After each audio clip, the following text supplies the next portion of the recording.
So we are live here.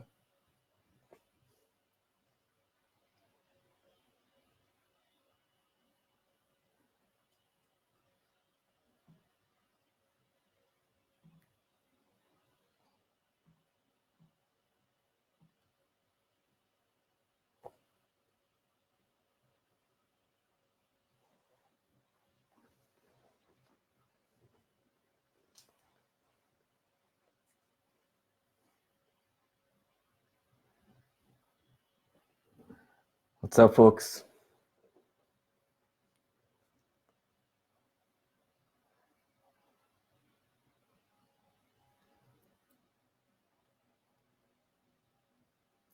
We'll be starting in 5 minutes. We'll talk about all the new upcoming trends in design and product, what's happening in the technology world. What's up? If you want to interact, you should join us on the live channel at TapChief Facebook page.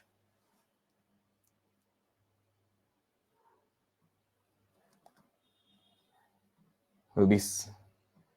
What's up? Good evening. Saying hi to everybody on Instagram and on Facebook Live at TapChief page. Also, you should check out TapChief Instagram account. So I've been, as the decade was coming to an end, I was also looking at some of the trends myself, just observing what was happening throughout, these last 10 years, what all has changed. So I've been thinking about it a lot since past, I think about 30 days, and narrowed it down to about 10-ish points on what will, I believe personally, will be important changes going forward in terms of, which will affect us designers, as product people working in technology. Hey, Paris.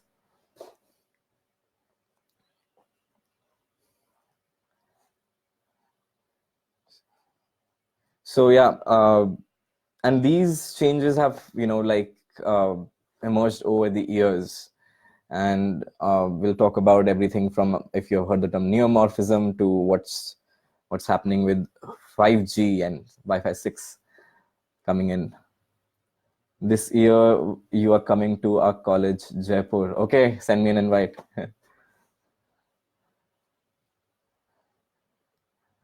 You can, as I'm, we'll take the first 5 to 10 to 15 minutes just talking about going through these trends. And you can post your questions on the Facebook Live on TapChief's Facebook page. Or you can also send me questions on yes, it's yellow. You can send me questions on the IG Live if you're there. And yep, we'll get started in about 2 minutes. I'm just waiting for all the folks to join in. And meanwhile, you can share any questions that you may have. Are you wearing those trippy shoes too? Yes, I'm wearing those trippy shoes. I mean, not right now. I was wearing it today. Right now, I'm just like at home in my pajamas, so just relaxing, talking to you guys. And yeah, so in between, just feel free to post any questions that come to your mind, and I'll take a note. Or we have awesome folks from TapChief who will be taking note of all the questions, and we will try to address all of them. And so yeah, let's get started, I guess. So yeah, about the trends. In the past couple of years, the first thing I've noticed that early on, in the design teams, whenever you saw the structure of design teams, they were very loose. Like some of them will just have a UX person and collaborating with engineers. Some will have an end-to-end designer doing everything from marketing to product design to everything. So now that is what what we're seeing is a better definition of better structure of these teams. One of the biggest changes that I see is this is the new structure emerging, where research, UX research, is a separate department, often even separated from design, the core design, and serves a larger role where researchers specifically focus on research. And many of the questions that now revolve around research may have nothing to do with the product in question. They may have a lot to do with futuristic market research, or just trying to find alternate ways. So we see a lot of companies, including Google, including Swiggy, bunch of companies that I've spoken to, folks from, creating UX research as a separate department altogether, which serves a larger research purpose, including at times market research.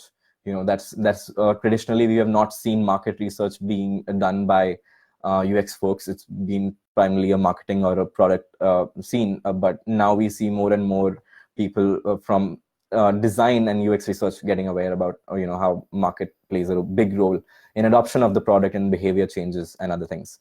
So that's the first change that you see, that UX research as a separate function. Then typically either if the entire people are clubbed either in one product design department, or are split between UX designers and product designer.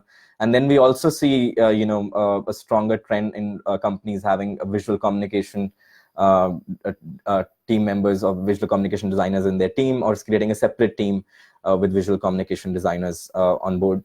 And we see sort of art department traditionally that we saw in advertisement agencies coming to product companies as well. So you will see a lot of renewed interest, and this will affect going forward in the kind of work we create and the kind of focus the companies will have, as more of us realize that content first will be very important trend going forward again, because content and mixed media will take a priority, where you see text mixed with imagery, mixed with audio, mixed with video, like we see on TikTok, we see in stories. This is gonna, in my opinion, gonna become a bigger trend, and you will see a lot of product companies realizing that everything after all is content you're consuming. Whether you're on Amazon.com, you're still consuming content about the product, or whether you're on a blog, or you are on a site like this right now on Facebook or Instagram, you are focused, you are consuming content. So we'll see a renewed interest in content first design and designing around this new emergence of new behaviors and new ways of mixed media content, which brings us to the third trend I want to talk about, which is with these apps like Snapchat, TikTok, Instagram stories, and going live, etc. happening.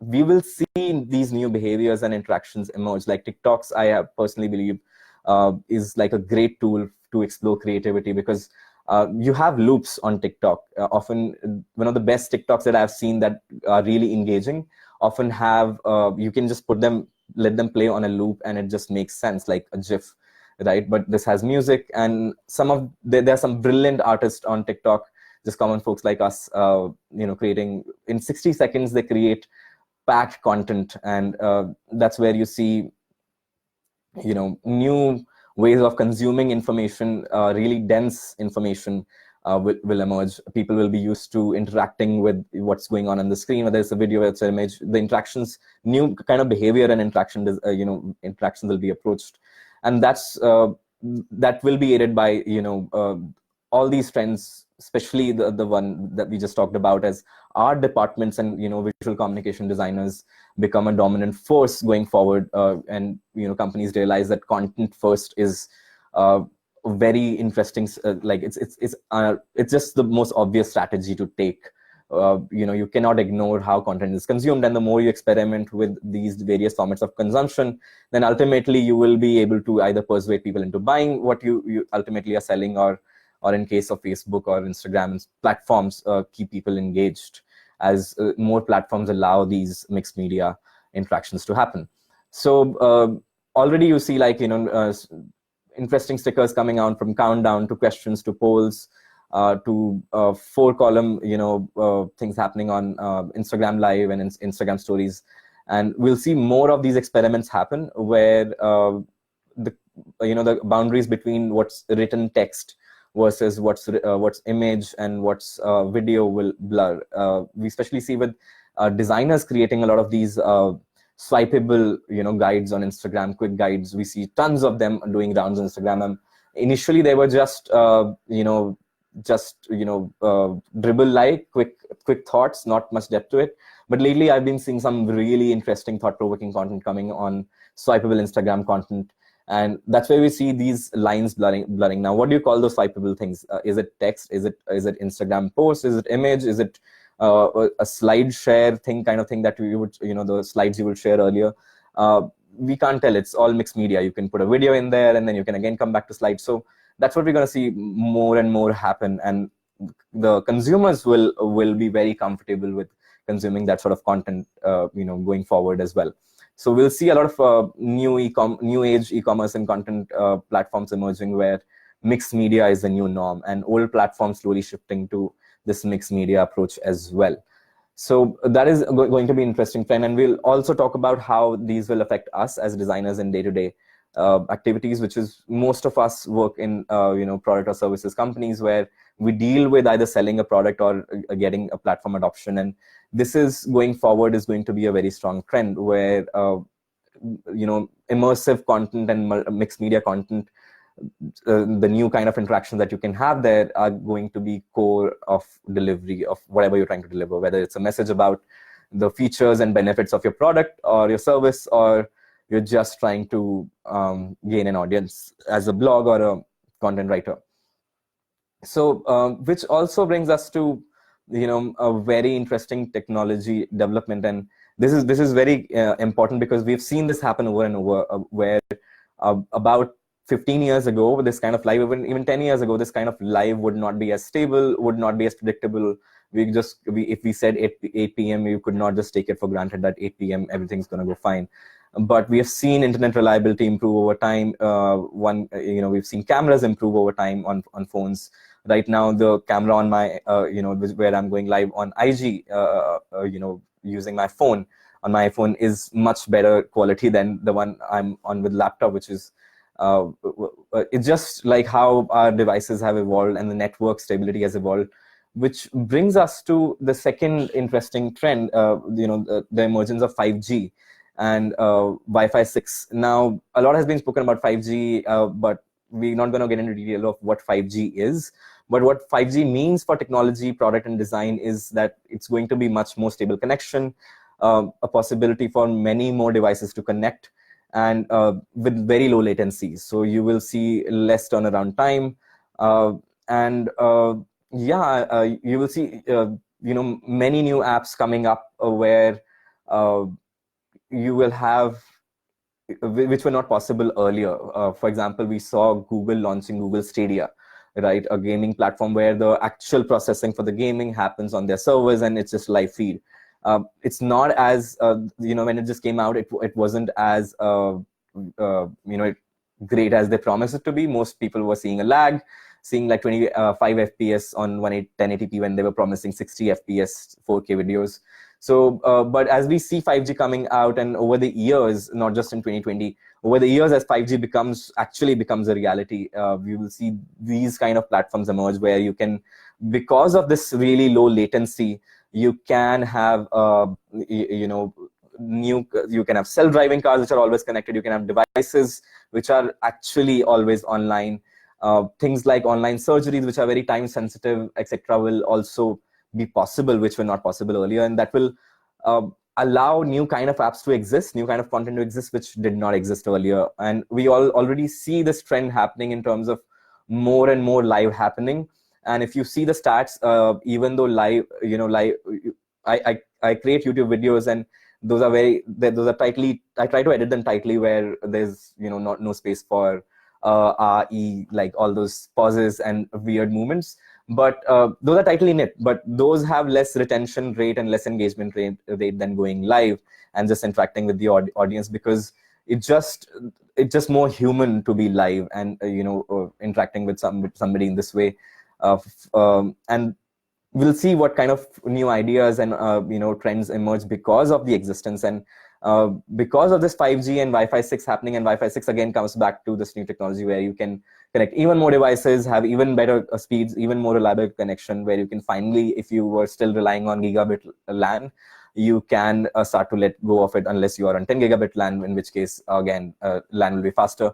But yes, so Wi-Fi 6 will allow even more smart devices to connect and actually allow us to be live. And things like farmers will be able to, let's say, put sensors out there. You will see a lot more tech emerging in farming. You will see a lot more tech emerging in just maybe even architecture, where you are able to study, let's say, a spot and the kind of wind and light interaction that you will have to deal with, what kind of weather conditions you will have to deal with, and alert this is people inside, or even put it in the live buildings, where in earthquake prone zones, where the building itself can tell you, okay, this part is going weak or this needs repair, because for the first time we can have actual reliable connection wirelessly. So because of this 5G and new platforms, as you see, all these trends are related to each other, and this, as the new technology keeps coming in, keep pushing us forward to think more creatively of what, in terms of what we can do with this technology. So that's also what we're going to see. And that brings us to our which is what the third generation of apps that we're going to see, and another generation of apps. Some people, I think, in one of the questions, somebody called it the fourth industrial revolution. I'm not sure if that's what they meant, but we're going to see the emergence of even new platforms, new apps, where the CPU, GPU, and all the hardware resources required, which were not available on phones, now can completely be outsourced to cloud and perform better than they ever could, because of this lower latency. This is again coming back to example of Google Stadia and a lot of live AR and VR platforms emerging, and a lot of trend of going live emerging again. So this is going to, if you think there are too many social networks right now, I personally believe we need at least 20 more. This is where, again, another trend that is emerging around this is we see emergence of micro communities happen, right? And new companies like Substack coming in and taking some of the lunch away from MailChimp, taking away these individuals who always wanted to run a no-nonsense newsletter. So that is, that tells you that even an old thing like newsletter is not yet dead in terms of innovation. There's a lot to think about there. And what if that newsletter, your email becomes a new mixed media, platform that we were earlier talking about. So a lot more possibilities emerge where video, audio, actual with low latency and live interaction becomes a possibility. We may see a comeback of online radio with podcast, folks also going live and recording live. I mean, it actually happens in many ways, but a lot of time podcasts are post-processed to, for a certain narrative, but we may see a lot of live audio channels as well. And there's a recent app that also came up where it's called TTYL, which is an essentially audio first platform. And I think Dhwanil Patel posted around a new blog post on his blog about, AirPods as a new platform, and audio as a new platform, and augmented audio as a new platform. And again, coming back to that will be a possibility which will happen because of 5G and Wi-Fi 6. Now, how does it differ from just being on the call? Well, more connected people, you can broadcast better, you can actually engage on the fly while, you may see, like, while you're on the podcast, and if you join the podcast live, you're able to interact with question and answers. You're able to do much more than just listening passively. So a lot of engagement will be driven because of this low latency trend that we'll see. So that covers about 4, 5, 6 trends that we already spoke about. Now these are the underlying technology and design team structure trends and that we spoke about. Now let's get a little and product trends that we spoke about. Now let's get a little more specific about design. In terms of design, one of the the biggest trends that we see right now that is most spoken about, from Dribble to Twitter, design Twitter, is neomorphism. So and the return of 3D design and this realistic looking design back again. And it's different from skeuomorphism in a sense that it's not trying to mimic real life material. Like in your Notes app, we used to have that in the iOS Notes app. there was this leather strap on top, which would look totally out of place today. But how neomorphism differs, it does behave a little in a sense how you would define a physical material to behave. But it's inspired from the real life, but it's not exactly trying to mimic real life. We'll see designers imagining new materials which are just live only, like fluid. Is it like rigid? You'll see new kind of interactions emerging, and we already see people playing with that sort of interaction, where material design sort of laid down the first basics to this. If you this was already in place in the last decade, where you saw a new paradigm emerge, where there was standardized layering, how shadows and light behave, and you see this parallel mimic, not exact mimicry, but in terms of you're not trying to mimic the material, but you're trying to mimic the physics and a sense of predictable material, where you will and we see this in gaming as well, where you will expect just because of how something behaves on the screen, the design will be there will be a signifier there that maybe if you drag it, this will do it. It will do this. If you drag this ball around, it's going to have a certain kind of behavior. So we see that kind of thing going to happen, and that is very important, because as we talk about this mixed media, we spoke about this mixed media earlier, where all the content is going to be much more interactive. Then you see the sort of need to design new materials which are digital only. 3D has done that for the longest time, with Pixar movie standing out as what kind. If you imagine what are those in Pixar movies, what is the material that they're made of? It's not real material. It's it's not, at times, not even skeuomorphism, because at times they really do create this unique material which behaves in physics like we would expect it to, that in terms of it respects gravity, it has friction, it has certain viscosity, it interacts with light and shadow. But that's where we also see the return of 3D even to and return of people working in earlier in film and animation, people working with software like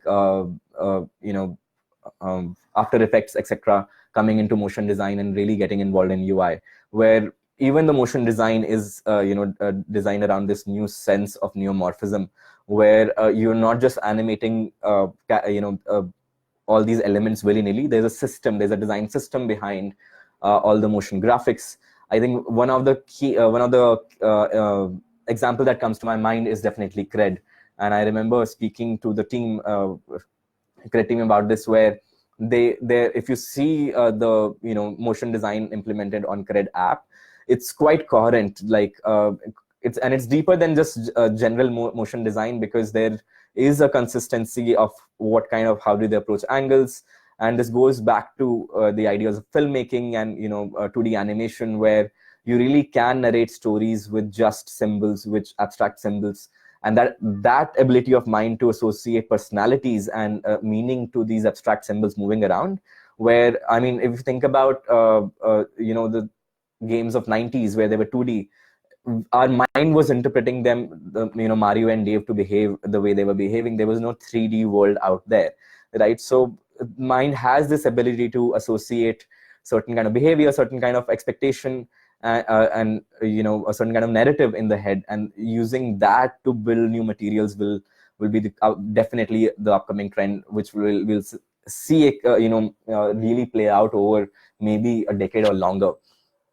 Right. And think about, like, there's so much to happen, like with audio, and definitely you can play around with audio waveform. And then we see why not play around with like you see on Instagram Live, even on Facebook, if you react, there are bubbles floating by, and why not make a game out of it? Like, there's a lot that you can do now moving forward, when we'll see just the explosion of ideas on neomorphism and how materials online could behave. What new materials could be created, and what new fields, textures could be created. What does it mean for something to have texture on a digital screen? And we also see, this time in CES 2020, we saw 3D aware screens emerge. And I think the camera company Red also tried to do something around that, where they launched a phone which has ability to show you 3D holographic content within the screen. And we saw, I don't remember the company, I just saw the tweet where we saw a company launch a screen where if you put a torch, throw light over that screen, it'll actually light up the content inside, and in a very 3D way. So this kind of tech coming in with even a greater density of screens, and more newer innovation with screen technology and holographic content will also require us to produce this neomorphic design. So this is going to be more important than just a visual design shift. This means a lot more for us as designers. It's going to be symbolic of a lot more that is about to come for us as designers and product folks. So those are going to be very important things, right? And another thing that is related is coming back of visual narrative, of visual storytelling, of film-like storytelling, animation-like storytelling. We'll see again emphasis on art department and content designers and visual communication designers making a big time return to product companies and services companies equally. And specialized niche emerging there, that we do this kind of special content. We do educational videos, we do just conceptual videos, we do concept art, and all those kind of specialities are going to emerge as well. So which also, you already see hints of it with a lot of companies now going with 3D illustrations. If you've seen that already, and going with new kind of interpretation of what we saw with material design earlier, right?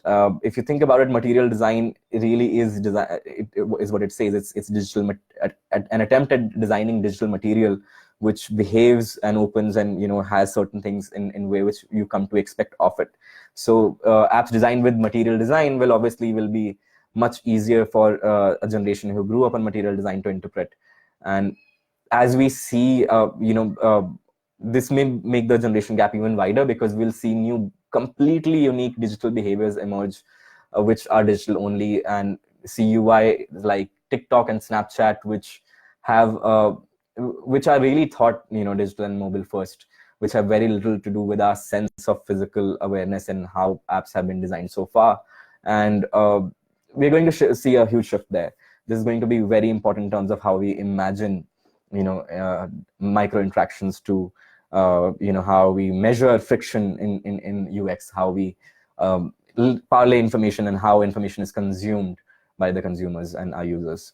So both are going to happen equally as we see these new apps emerge, this new neomorphism emerge. We'll see new adoption of and emergence of new behavior as content creators try and explore it to its limits, and then consumers and their audiences react and in different ways.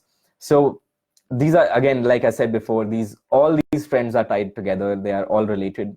One can't say which one happens before. They just sort of all emerge together. At least in my mind, that's how it is. So we touched, and this brings us to our next trend, which has been predicted to be the trend for last for 2000s as well, earlier, AR and VR. But today I want to specifically talk about AR, and with Apple specifically going really crazy on good, reliable on AR, from their games to things like BBC Civilizations, and new apps emerge from education to from education learning space to different kind of gaming. We'll see more content consumption starting in the mixed media approach. What if you're reading on Medium, you're reading a blog post and it gives you a chart? And I've always personally wanted to do this. Let's say I really want to explain economics and an exponential function, and it's really hard to explain what exponential function looks like in real life, right? A chart doesn't do it. So what if I could give you an AR chart where you can see, okay, this is going to have exponentially more effect. This policy making is going to have this kind of effect, where you can see actual people standing, that these many people will be affected. I think that kind of content will have much more impact, because our minds can't comprehend numbers. But if you were to see 1,000 people through your phone camera in an AR app, versus 100 people, it gives you a sense of scale, right, which wasn't there earlier. Cool. So I think I'll cover this brings me to the last trend, which is going to be very important for designers, and then we can move on to questions. So this last trend that I want to talk about is kind of unrelated, but if you think about it deep enough, it is very much related to the trends we talked about earlier. And I see questions coming in. We are noting down all these questions. We'll be taking this at just in a minute. So this last trend I want to talk about is design mentorship. You will see a lot more folks who have been in the industry for just working behind the scenes. You never knew their name, you never knew who they were or what they were working on, coming out and actively mentoring folks and picking up folks from mentoring. And a lot of mentoring this mentee and mentor relationship will depend. This choice will depend on the industry the designer is in, the kind of experience they have, the kind of problems they've solved, the kind of philosophy they hold, or the style they have. And we may even see emergence of platforms, which are just designed for this one, this unique kind of mentorship happening, where we may, it may become like and in design, I really see it's critical, because design is that kind of field where it's very difficult to even though we write articles after articles, we write case study after case study, it's really difficult to translate everything that went through the mind and how you thought about it on just one media, right? While video etc makes it easier, that was the reason for me starting a YouTube channel, to talk about what's happening and how we are designing at Headout. But that is, you will see, we'll see a lot of that. A lot of designers in the industry will be picking up folks who they can mentor, and this is again and again going to hinge upon the kind of niche the designer is in. And the more a niche person you pick up, depending on what you are struggling with and what you need mentorship in life with, will be more beneficial for you. I mean, I can totally imagine an OnlyFans for design mentors. Now let's coming to the questions. Okay, so we have a lot of questions that we gathered on TapChief page, we gathered on my Instagram, and we saw some of them coming live in as well. We'll be taking them one by one. And you can, once we're done answering the listed questions, the one we have already, you can also post here if we have time left at that moment.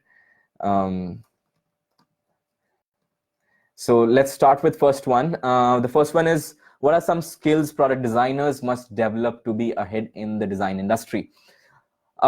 This question, there are no, I mean, we already spoke about trends and being, being able to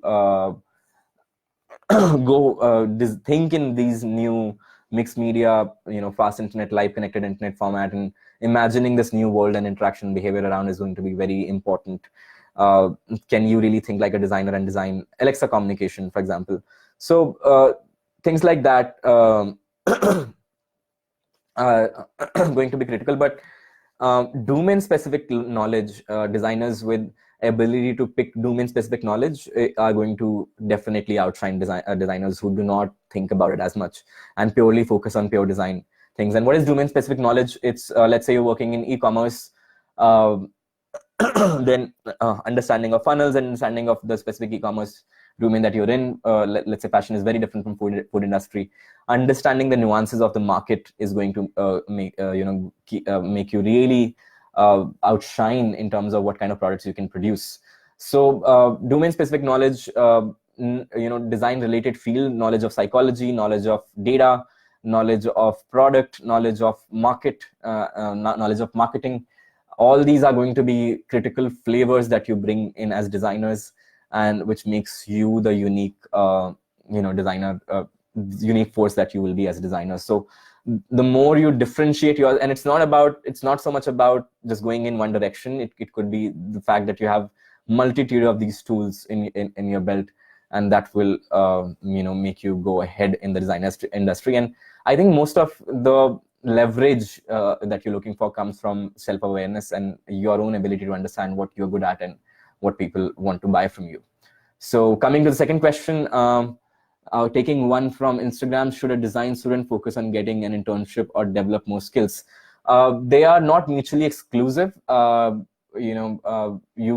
fact, you should be developing skill while you're at an internship, because real life skill matters a lot.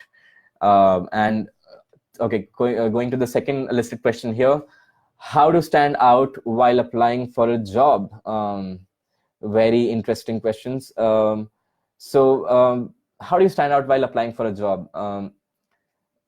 Do your research. It's so cliche to say that, but it's so crazy that so many people don't do that. They don't have questions to ask around industry and around what's happening, even though they know that, even when we're interviewing at Headout, that XYZ is our competition, and you may want to ask something around that, and just do your research and know why would the person and X company you're applying at would hire you. The more clearly the better you will be able to sell it and highlight it during your interview.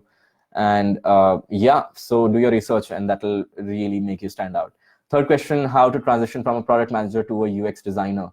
Oh boy, that's a long one, but I think I'm going to make a longer video on that probably, or we're going to come back to that topic. But to quickly touch upon that, there are three kind of product managers we see. There are people who come from engineering background, actually more than three. There are people from engineering background, design background, we see business background folks, we see marketing background folks, and data background folks. So 5 kind of product managers.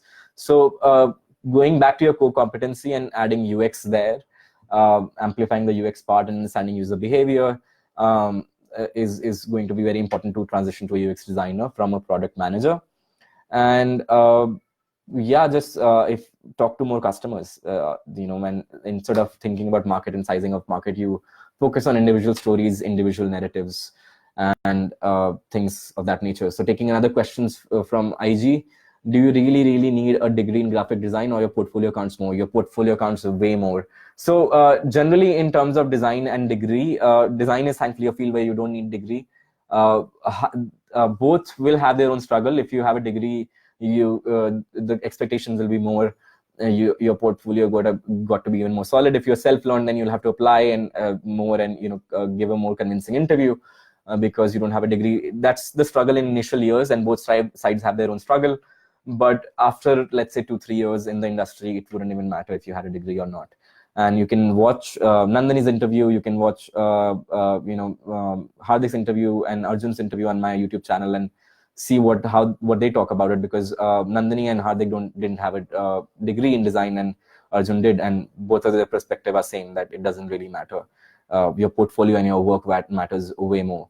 Coming back to listed questions, how do you explain product management to a kid? This comes from Instagram, and I think Rohan R.jpg asked this question, and he gave a brilliant answer as well, that Bob the Builder. Right, Bob the Builder is perfect example. But if you don't know that, mom in the morning, coordinating everyone while finishing work in the kitchen or somewhere else, like, at least that's how I remember my mother.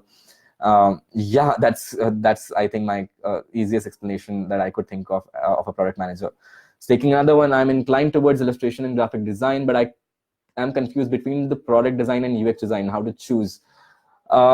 If you're inclined towards illustration and graphic design, then focus on illustration and graphic design. UX design and product design are slightly different fields as you progress. I mean, what you can pick up is basics of UX and product. It's good to understand, because a lot more illustration and graphic design is now increasingly used on these platforms rather than traditional print and offline world. So yeah, understand content consumption if you want to get bigger in graphic, illustration, or visual communication design. Coming back to listed questions, how to transition from a graphic designer to a product designer? Very much related question, I guess. I think I start with this book called Don't Make Me Think, then Design of Everyday Things. First, to understand, Don't Make Me Think is by Steve Krug, and Design of Everyday Things is obviously by Don Norman.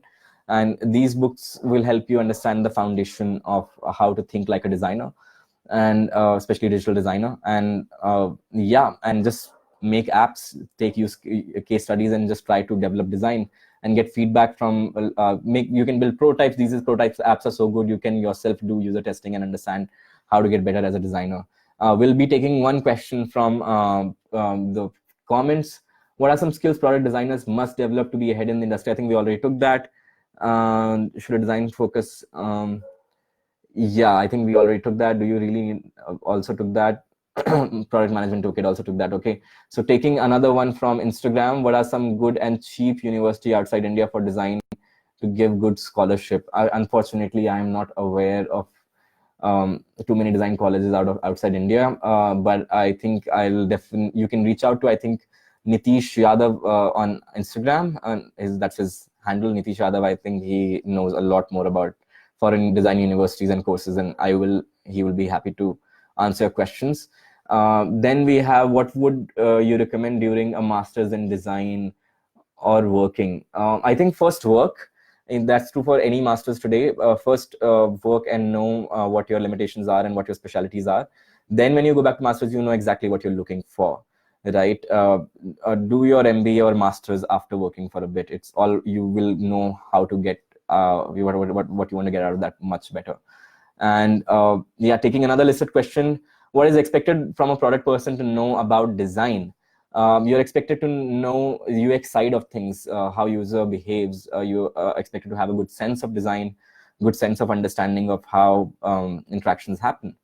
And it's more of, so product managers typically, I remember talking about this in my podcast with Abhineet Sinha from yoursproductly.com podcast as well, where product managers are folks who need to know something about everything. They won't know everything about everything, or they won't know everything about something. For example, an engineer will know everything about this feature and the code they have written, but product manager will know something about the code, something about design, something about this thing. And in the design terms, we need, what is good taste, what is expected behavior, what is good quality design, will be an important thing to know as a product person. If you have less design sensibilities, then it's difficult to perform as a product manager in both B2C and B2B world.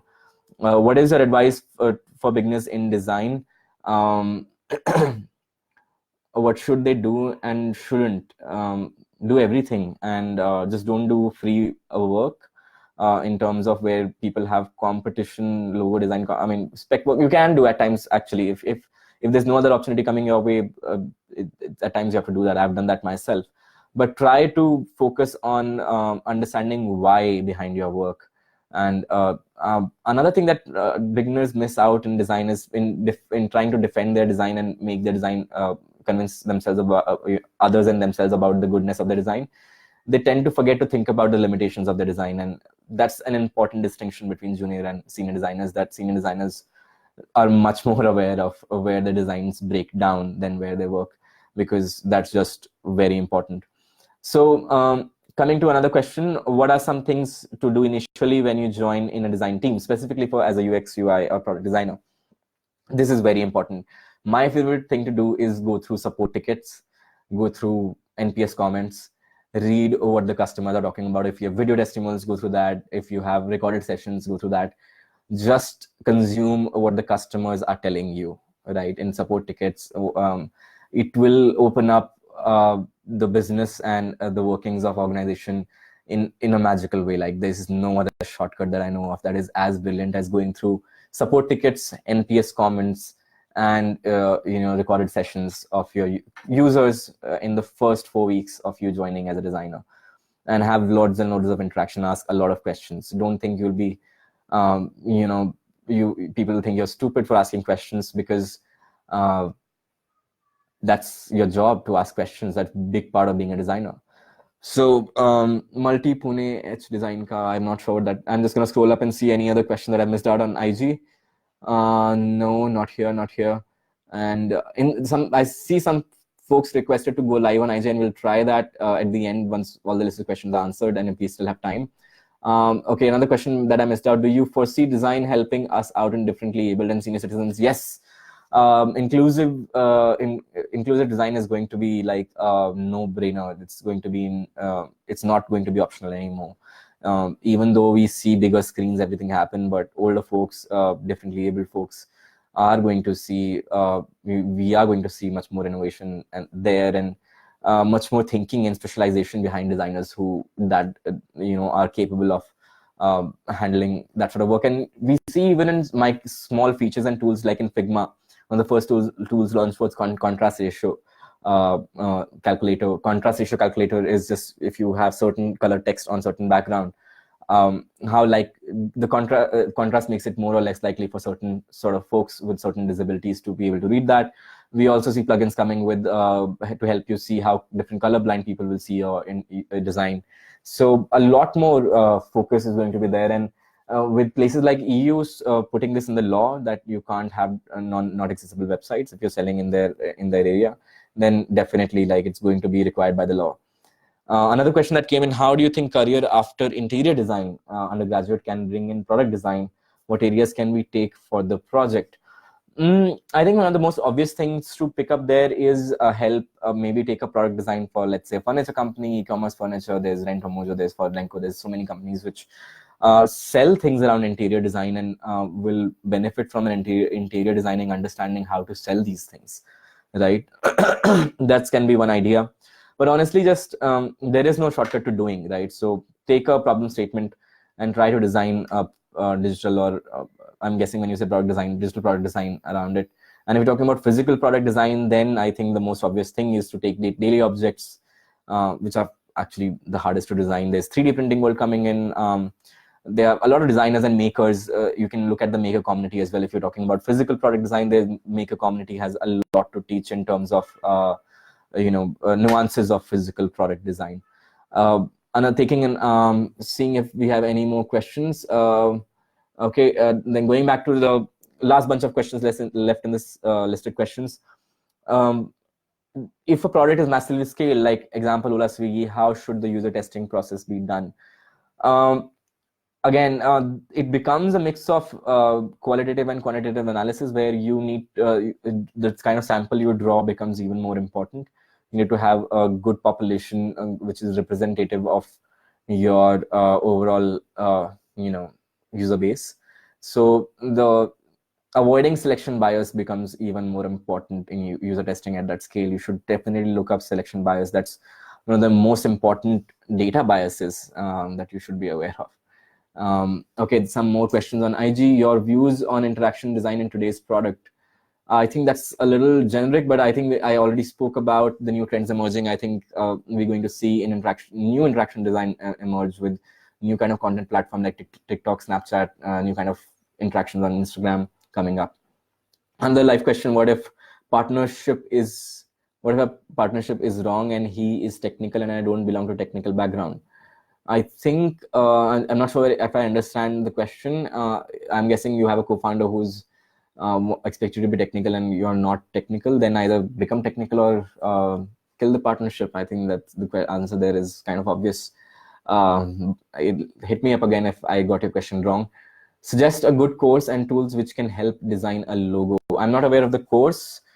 Tools, again, it's not tools that design logo. You can pick up Illustrator, you can design a good logo on paper and pen. It's the thinking behind the logo. UX design in VR, oh yeah, that's going to be very, very interesting.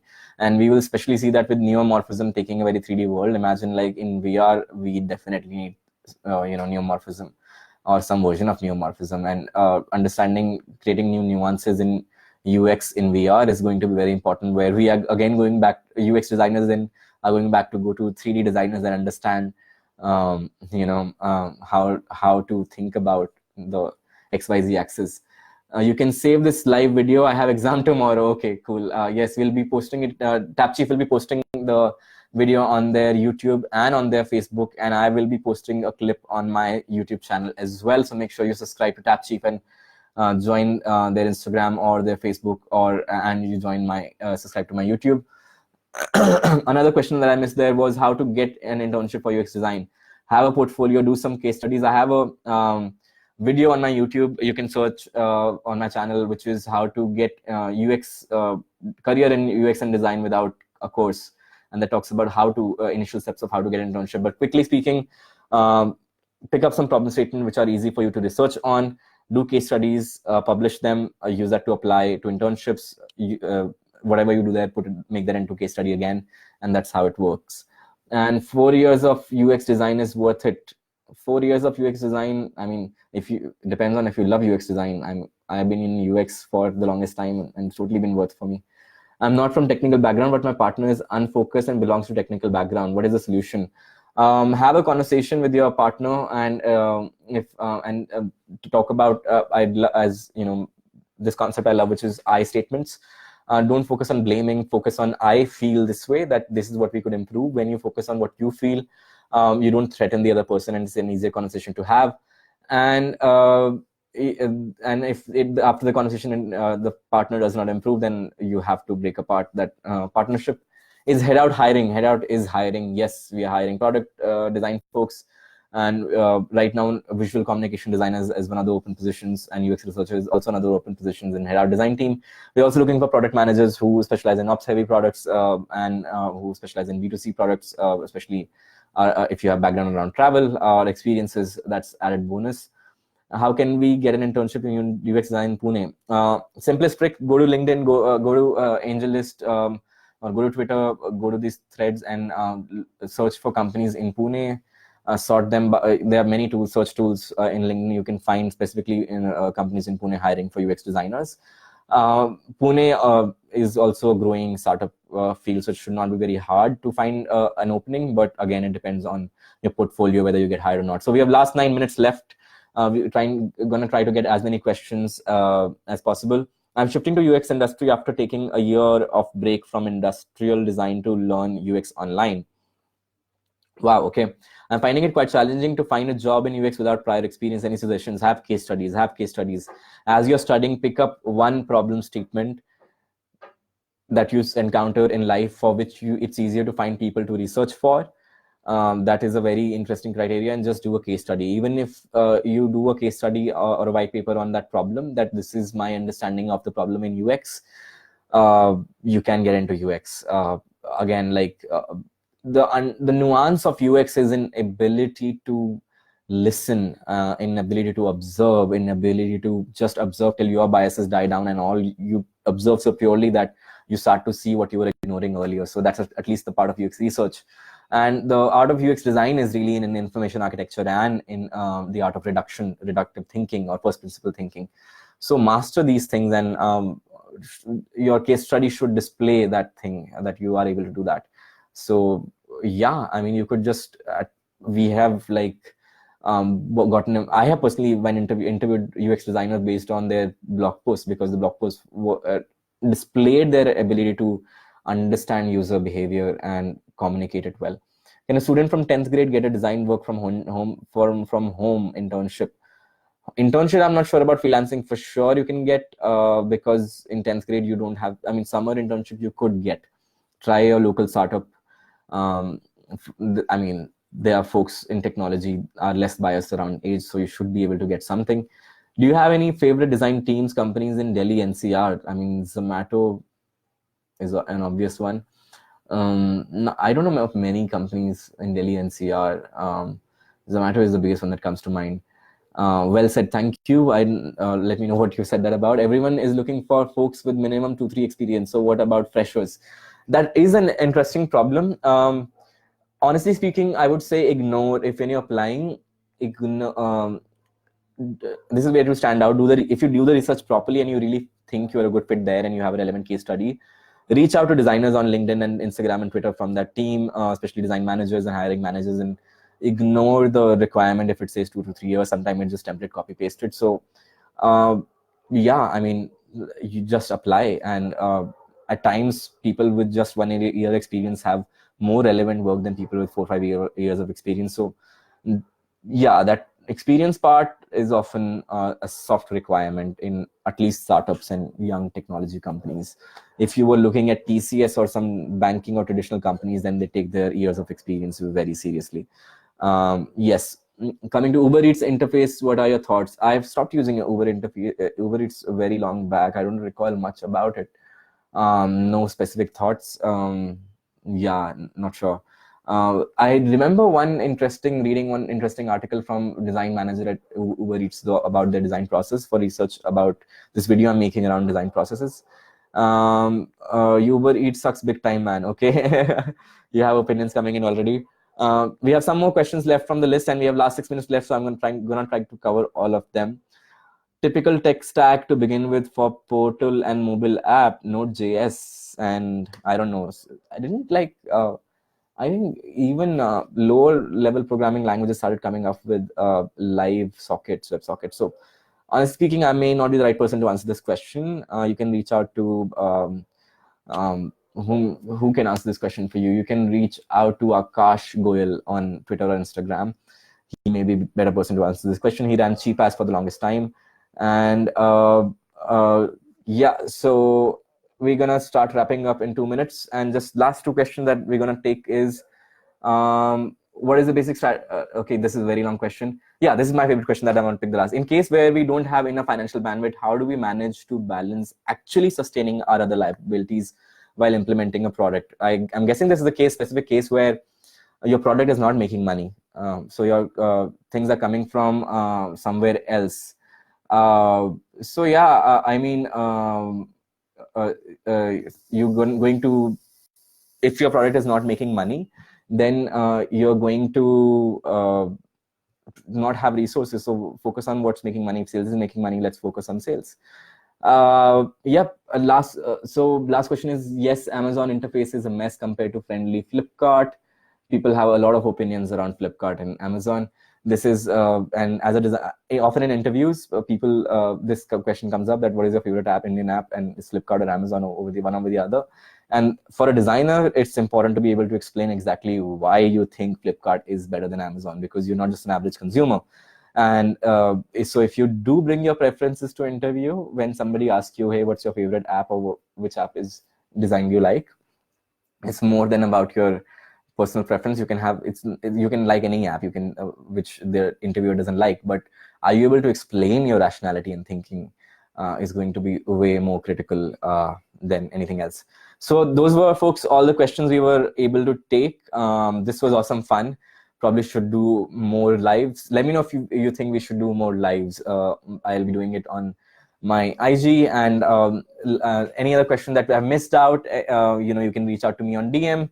You can also, I'll be making a TapChief profile and sharing the URL most likely in the YouTube and on my post as well. So you can join, ask question on TapChief. You can reach out to me on my Instagram DM. You can reach out on Twitter. Twitter DM sucks a little, so you may have to tweet. If you really want to reach out in person, write an email or reach out. Instagram DMs are always open. I'm very active there. You can email me, and you can also, yeah, and there's one more FB question. Okay, we have the last question coming in because we have last of these, things coming up. So what is the last question? Can we have it live? So, oh, yes, do live sessions regularly for sure. Then I'm gonna do live sessions regularly, taking more questions. And this was a lot of fun, like talking about these questions live. Mostly when we designers gather, in gatherings at different places, some of these questions do come up, right? Like, so it was fascinating to talk about. And let me also know what you think about, there's one more question. How do you explain product management to kid? Did I miss? Oh, wow, there are so many questions that I missed out here. Okay. There's one more. If we have to do 2 months internship product, what sort of firms should we focus on, which I'll have maximum benefits in students? Focus on product design internship. I'm guessing you're talking about digital product here. And focus, again, it's very hard to answer that generic question, but follow your curiosity and interest. So if you're interested in edutech, go to edutech. If you're interested in if you are interested in, like, what do you call that? Do you have fear of missing out this during design? So yeah, focus on your curiosity, focus on what you see yourself doing. Honestly, it's not as important as what you learn there. So focus on optimize for learning, optimize for people, not for the company. Do you fear missing on things during designing? Yeah, FOMO is a big thing, but when you realize, over the years, I've realized that first principles remain first principles. So yeah, I mean, focus on first principles and your FOMO will go away, because your ability to understand and decipher all the new behaviors will really increase. If you understand some basics of psychology, it's much easier to understand what new trends are emerging and why. I have another question on FBA, and last 1 minute, so I'll answer that. Do you have, oh, this is the one. And yeah, I think that those are all the questions taken. And yep, so that's all from me, folks, right now. Again, let me know what you think about the trends we spoke about. and let me know what you think about the questions and answer. If you disagree, agree, feel free to post and reach out in comments and DM. And yeah, catch up with you soon again. And that's all. Thank you so much for joining in. Thank you so much. And I'm going to do more of these lives. And thank you so much, TapChief, for inviting me here. This was superb amount of fun. And yeah, look, reach out to me on TapChief as well. I'll be creating and sharing the link of my TapChief account very soon. Thank you so much.